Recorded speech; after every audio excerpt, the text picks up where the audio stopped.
Everyone, સ્વાગત છે તમારું ચેનલમાં। આજે આપણે બનાવીશું વધેલી ખીચડીમાંથી મુઠિયા। જો તમને મારી રેસીપી ગમતી હોય ને હજુ સુધીમાં ચેનલને સબસ્ક્રાઈબ ન કરી હોય તો સબસ્ક્રાઈબ કરવાનું ના ભૂલતા। મુઠિયા બનાવવા માટે એક વાટકો વઘારેલી ખીચડી લીધી છે। તમે તેની જગ્યાએ સાદી ખીચડી પણ લઈ શકો છો। હવે લોટનું પ્રમાણ જોઈ લઈશું। અડધો કપ ઘઉંનો કરકરો લોટ સાથે અડધો કપ રવો અને અડધો કપ ચણાનો લોટ ઉમેર્યો છે। તો જે વાટકીથી આપણે ખીચડી લીધી છે એ જ વાટકાથી મેં આ રીતે માપ લીધું છે। આખો વાટકો આપણે નથી ભર્યો, થોડો અધૂરો છે। હવે મિક્સિંગ બાઉલમાં આપણે વઘારેલી ખીચડી ઉમેરીશું। તો આ મગની દાળની જ વઘારેલી ખીચડી છે અને હવે આપણે 1 ચમચી આદુ મરચાં અને લસણની પેસ્ટ ઉમેરીશું। સાથે ચપટી હિંગ, 1 ચમચી ધાણા જીરું પાવડર, અડધી ચમચી હળદર પાવડર ઉમેરીશું અને અડધી ચમચી લાલ મરચું પાવડર ઉમેરીશું। તો તીખાશ તમે તમારા ટેસ્ટ મુજબ ઉમેરી શકો છો। સાથે સ્વાદ પ્રમાણે મીઠું, અડધી ચમચી ગરમ મસાલા પાવડર અને થોડા કોથમીરના પાન ઉમેરીશું। મોણ દેવા માટે આપણે 2 ચમચી તેલ ઉમેર્યું છે અને ખાટો મીઠો ટેસ્ટ દેવા માટે મુઠિયામાં 1 ચમચી ખાંડ ઉમેરીશું અને 1 લીંબુના રસ ઉમેરીશું। હવે આપણે બધા મસાલા ખીચડીમાં મિક્સ કરી લઈશું। તો અહીંયા આપણે ખાવાના સોડાનો પણ ઉપયોગ નથી કરતા, તો પણ એકદમ સોફ્ટ મુઠિયા તૈયાર થશે। અને મેં વઘારેલી ખીચડી લીધી છે એટલે મસાલા થોડા આ રીતે ઉમેર્યા છે। તમે જો સાદી ખીચડી લેતા હોય તો તમારે મસાલા થોડા ચડિયાતા પ્રમાણમાં ઉમેરવાના। હવે લોટ ઉમેરીશું। તો અડધો કપ ચણાનો લોટ, અડધો કપ ઘઉંનો કરકરો લોટ અને અડધો કપ રવો ઉમેર્યો છે। જો તમારી પાસે ઘઉંનો કરકરો લોટ ન હોય તો તમે ખાલી રવો અને ચણાનો લોટ ઉમેરીને પણ મુઠિયા તૈયાર કરી શકો છો। તો લોટને આપણે ખીચડીમાં મિક્સ કરી લઈશું અને આ રીતનો સોફ્ટ લોટ તૈયાર થઈ ગયો છે। જો આ સમયે તમારો લોટ વધારે ઢીલો હોય તો તમે 2 ચમચી જેટલો લોટ ઉમેરીને આ રીતનો સોફ્ટ કરી શકો છો।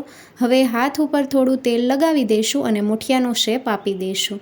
તો આ રીતે એક મુઠિયું તૈયાર થઈ ગયું છે। આ રીતે બાકીના બધા જ મુઠિયા તૈયાર કરી લઈશું। મુઠિયા માટેનો લોટ એકદમ પરફેક્ટ તૈયાર થયો છે, લોટ હાથમાં લાગતો પણ નથી। આ રીતે મેં બધા જ મુઠિયા તૈયાર કરી લીધા છે અને હવે આપણે સ્ટીમરમાં થોડું પાણી ગરમ કરી લઈશું અને પાણી ગરમ થઈ ગયું છે। સ્ટીમરની ડીશને મેં ઓઇલથી ગ્રીસ પણ કરી લીધી છે। સ્ટીમરની પ્લેટમાં આપણે બધા જ મુઠિયા મૂકી દઈશું। તો સ્ટીમરને આપણે અગાઉથી જ ગરમ કરી લીધું છે એટલે આ રીતે આપણે સ્ટીમરની ડીશમાં મુઠિયા બધા ઉમેરી દઈશું અને ઢાંકણ ઢાંકીને 10 મિનિટ માટે થવા દઈશું। 10 મિનિટ થઈ ગઈ છે અને હવે ઢાંકણ ખોલીને નાઈફના મદદથી ચેક કરી લઈશું। નાઈફ એકદમ ક્લીન આવે છે। મુઠિયાને થોડા ઠંડા થવા દઈશું અને પછી આપણે પીસ કરી લઈશું। તો મુઠિયા ઠંડા થઈ ગયા છે। હવે આપણે નાઈફના મદદથી પીસ કરી લઈશું।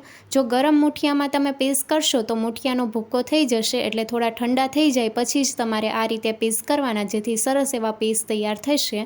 આ રીતે આપણે બાકીના બધા જ મુઠિયાના પીસ તૈયાર કરી લઈશું। મુઠિયાના પીસ તૈયાર કરી લીધા છે અને એક પીસ લઈને તમને નજીકથી બતાવું તો સરસ મજાની જાળીવાળા મુઠિયા તૈયાર થયા છે। આપણે ખાવાના સોડાનો પણ ઉપયોગ કર્યો નથી।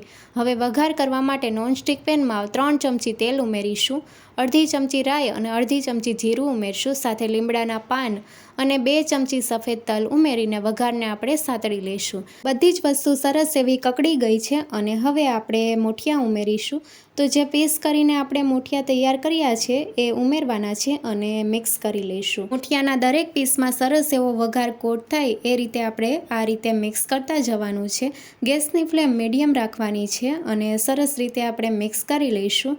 તો તમે જોઈ શકો છો કે આ રીતે મિક્સ કરી લીધા છે અને વઘાર દરેક પીસમાં સરસ એવો કોટ થઈ ગયો છે। મુઠિયાને 2 મિનિટ માટે વઘારમાં સાતળી લઈશું। જો તમારે વધારે ક્રિસ્પી ખાવા હોય તો ગેસની ફ્લેમ મીડિયમ ટુ લો રાખીને મુઠિયાને થોડી વાર માટે થવા દેવા, જેથી સરસ એવા ક્રિસ્પી પીસ તૈયાર થશે। તો મુઠિયા આપણે સોફ્ટ રાખ્યા છે, બહુ વધારે ક્રિસ્પી નથી કર્યા। મુઠિયા તૈયાર થઈ ગયા છે। હવે થોડા કોથમીરના પાન ઉમેરીશું અને મિક્સ કરી લઈશું। તો મુઠિયા તૈયાર થઈ ગયા છે। ગેસની ફ્લેમ બંધ કરી દઈશું। વધેલી ખીચડીમાંથી એકદમ સોફ્ટ મુઠિયા તૈયાર થઈ ગયા છે। હવે મુઠિયાને આપણે સર્વિંગ પ્લેટમાં સર્વ કરીશું। ઉપરથી થોડા કોથમીરના પાન ઉમેરીશું। મુઠિયાને તમે ચા અથવા કેચઅપ સાથે સર્વ કરી શકો છો। દૂધીના મુઠિયા તો તમે બહુ વાર બનાવ્યા હશે, પણ એકવાર આ રીતે જરૂરથી ટ્રાય કરજો અને નવી રેસીપી જોવા માટે ચેનલને લાઇક, શેર અને સબસ્ક્રાઈબ કરો। Thank you for watching.